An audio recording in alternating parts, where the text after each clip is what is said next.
FBI decides to allow Oversight Committee members to view a controversial document that could put Joe Biden in hot water. Wallbuilders.com President Tim Barton joins us to discuss this and more. Sure, it took some time and congressional threats, but the FBI finally honored the demands of House Oversight Committee Chairman James Comer.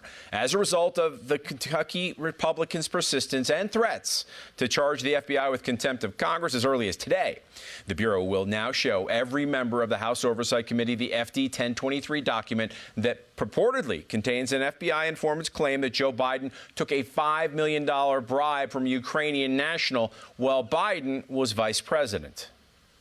Yes, it is Ukraine. This Form 1023 involves a business person from Ukraine who allegedly sent a bribe, substantial bribe, to then Vice President Joe Biden. Joe Biden served as the Obama administration's Ukrainian point person on U.S. foreign policy, visiting the country 6 times. Breitbart News reports Biden also threatened to withhold $1 billion in U.S. aid from Ukraine if the government didn't fire the prosecutor who was probing Burisma, the energy company where Hunter Biden was a board member. Comer says the FBI will be making 2 additional related documents from the informant's file available for the committee members to see.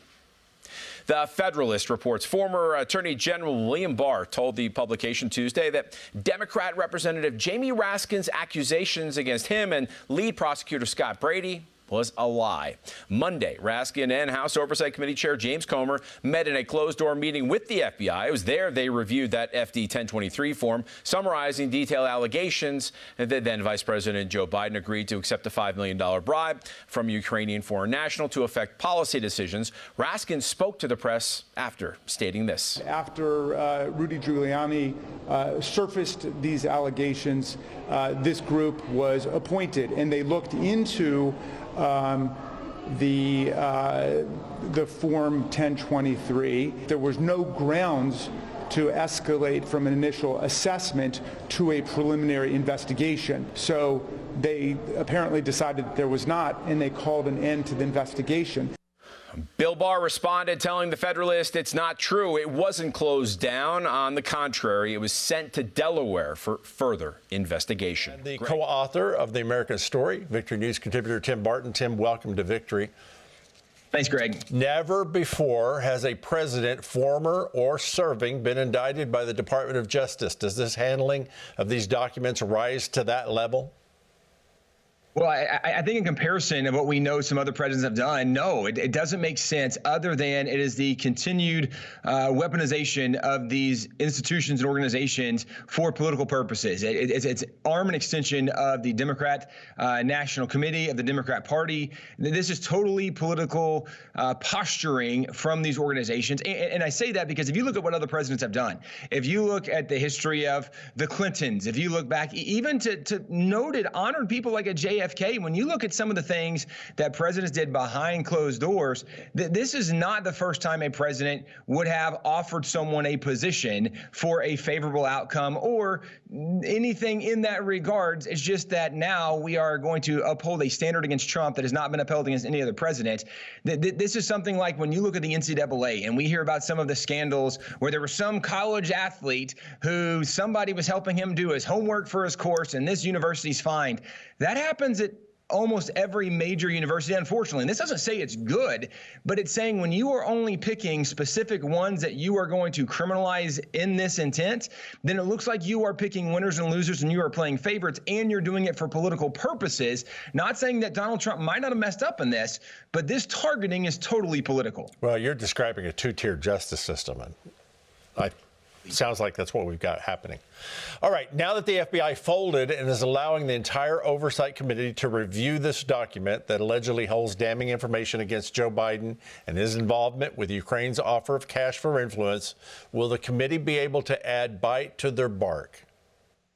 I think they will do very little to add bite other than the exposure they're going to give it. And the adage that sunlight is the best disinfectant is probably true here, especially when you look at an election coming up. And unfortunately, what we've seen with Democrats is as they are weaponizing some of these agencies, as they are even looking in states and they are weaponizing things in states, when the state of New York is targeting Donald Trump, when you are seeing this happen, what I don't think some of them recognize is you are starting the dominoes falling in a game that you might not want to play, because if right now the Congress doesn't have the power to add bite to the information they find, if in fact Joe Biden did receive bribes, if he did peddle influence and power for money, obviously that is a major problem. That is a crime.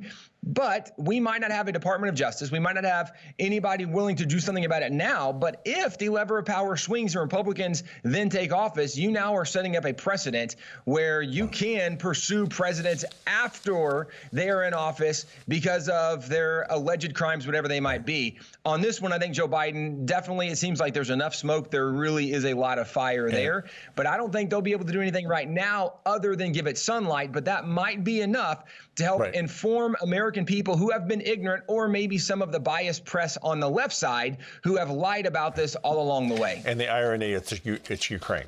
Here we go. Bipartisan group wants to put an end to Joe Biden's $400 billion student loan bailout.